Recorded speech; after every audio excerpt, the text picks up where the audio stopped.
Confusion. हमें पिछले जन्म का कुछ भी याद क्यों नहीं रहता? पिछले भव में यानी कि पिछले जन्म में हम कौन थे, हम याद करने की कोशिश तो कर रहे हैं, फिर भी हमें याद क्यों नहीं आ रहा है? उत्तर जानने के लिए बने रहिए इस वीडियो के अंत तक।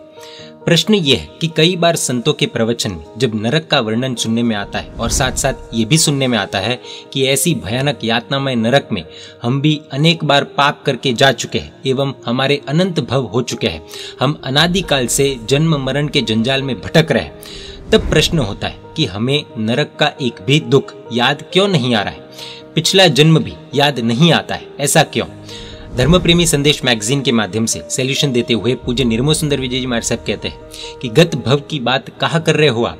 इस भव में भी आपको भूतकाल में भुगता हुआ दुख क्या याद है? छोटी उम्र में दौड़ते दौड़ते आप अनेक बार गिर गए होंगे, क्या आपको याद है?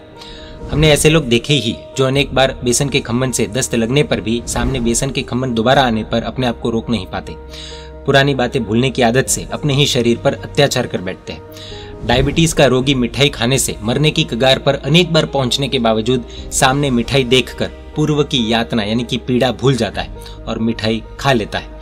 होटल का खाने के बाद कई लोग बीमार पड़ते हैं, हॉस्पिटल में एडमिट होते, उल्टियां होती है, लेकिन होटल का खाना कहाँ छोड़ पाते हैं। जेल में ऐसे कई कैदी हैं जो अनेक बार काले काम एवं काले धन के कारण जेल में आ चुके हैं। अनेक बार भयभीत होने पर भी काले धन एवं काले काम की आसक्ति उन्हें भय का दुख भुला ही देती है। आशा एवं आसक्ति यानी कि अटैचमेंट दुख को भूलने का निश्चित सफल साधन है।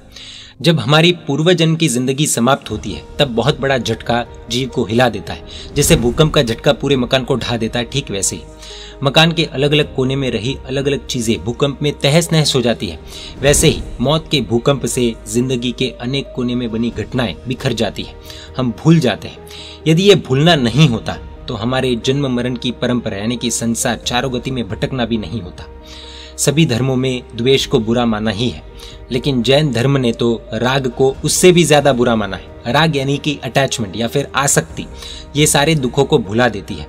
उदाहरण के लिए जो लड़का किसी लड़की के पीछे पागल होकर अपना जीवन तन मन धन उसके पीछे न्यौछावर कर देता है, वही लड़का उससे प्राप्त दुखों को भूलकर फिर से दूसरी लड़की को अपना दिल दे बैठता है। लड़कियों के साथ भी ऐसा ही होता है। एक भाई अपने मित्र के पास अपने दुख बयान कर रहा था और कह रहा था चौथी शादी करनी है, कोई रास्ता बताएगा? मित्र ने पूछा तेरी तीसरी पत्नी तो जीवित है, तो चौथी की बात? पूछने पर उस भाई ने बताया पहली पत्नी का रूप बेकार था मगर स्वभाव अच्छा था, मगर वो मर गई। दूसरी पत्नी सुंदर रूप वाली थी, ढूंढकर उससे शादी की तो वो पड़ोसी के साथ भाग गई। तीसरी पत्नी की कुंडली देखी, दीर्घ आयुष्य देख उससे शादी करी तो वो जी गई। उसका स्वभाव इतना बेकार है कि मुझे जीते जी मरने का मन हो रहा है, इसलिए चौथी को ढूंढ रहा हूँ। पहली मर गई, दूसरी भाग गई, तीसरी जी गई और फिर भी आशा अमर है। शहर के गधे ने अपने मित्र जंगल के गधे को अपनी दर्द भरी दास्तां बयान की कि यार कुम्हार मुझसे इतना काम करवाता है कि मेरी कमर टूट जाती है, खाना भी कम देता है और बोझ भी ज्यादा ढोना पड़ता है, मार खाना तो मुफ्त में। जंगल के गधे ने कहा कि यार तू मेरे साथ आ जा, मैं यहाँ मौज कर रहा हूँ, पूर्ण स्वतंत्रता, न मार न बोझ न यातना, भरपूर खाना। शहर के गधे ने स्पष्ट मना कर दिया कि नहीं यार मैं नहीं आ सकता, क्योंकि मेरा मालिक कुम्हार गुस्से में अपनी जवान बेटी को भी कभी कभी ये कहता है कि आइंदा तू मेरा कहना नहीं मानेगी तो मैं तेरी शादी इस गधे के साथ करवा दूंगा, इसलिए मैं कुम्हार की बेटी के साथ शादी करने के बाद जंगल में आ जाऊंगा। ऐसी आशा के सहारे भी गधा सारे दुख झेलने को तैयार है। नए जीवन में जन्म के साथ ही एक नई आशा का भी जन्म होता है जो पूर्व भव की सारी यातना भुलाने का काम करती है। पूज्य गुरु भगवंत कहते हैं कि नरक की अनंत बार यातना सहन करने के बाद भी हम ऐसे ऐसे गंदे काम करते हैं कि नरक मुंह फाड़कर हमें निगल लेती है। तितली जिस आंख से आग को देखती है वो तितली को आग में जलाकर खाक कर देती है, आसक्ति के कारण।